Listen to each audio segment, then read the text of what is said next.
Tiana Kiro first came to E Tipuerea when she was 19, hapu and struggling. I was about 3 months pregnant and I had found out that my baby's father was seeing someone else. I had actually reached out to the hospital and just told them, like, I have this baby but I'm struggling and I'm not okay. And they had actually put me on about 4 to 5 services. What colour's that? But in Tiana's experience, being honest with those organisations came with the risk of having her baby taken away. In that time, it kind of pushed me away, like, I can't get the help that I want because this is the consequence for it. It was either I become a better person and lose my child, or I stay the shitty person and I get to keep my baby. How do you juggle that at 19? If you've had a history of oranga tamariki intervention, automatically if you're young and hapu, because of your history, they assume that you're not going to cope well being hapu with a baby. But that is just not true. Our mama need to know who they are, thrive in their identity, be proud of who they are. That's what Tiana found at E Tipuerea. In that time, what I needed was support, and they offered it without judgment. Part of the support at E Tipuerea is a fortnightly wānanga haputanga. You're all probably thinking, why is she going on about trauma? Because, man, it's trauma that disrupts your ability to birth, bond and love your baby.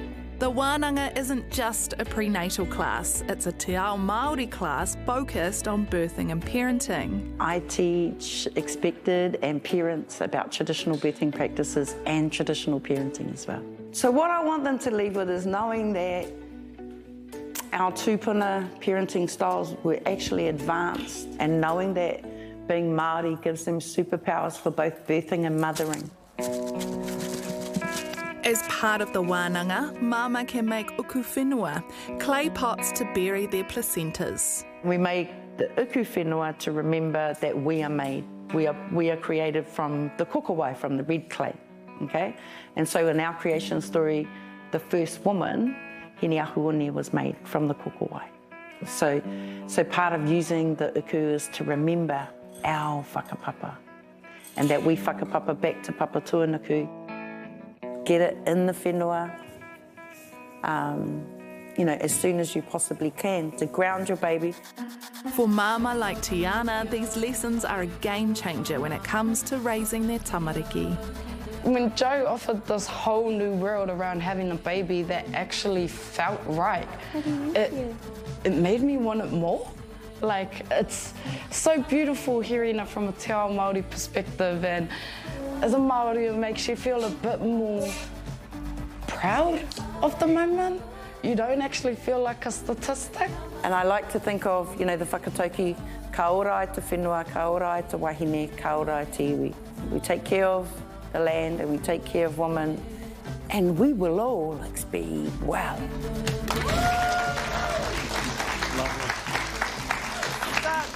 Such a cool idea to wrap around mama like that. You might have caught the song just at the end of that story as well. That's another wahine Māori who is all about the superpowers of mums through birth and motherhood.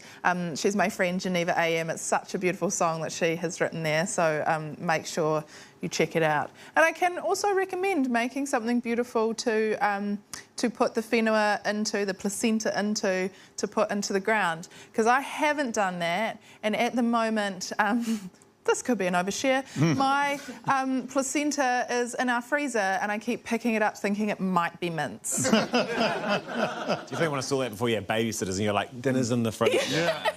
Heat that up. Stay away from the stewed rhubarb.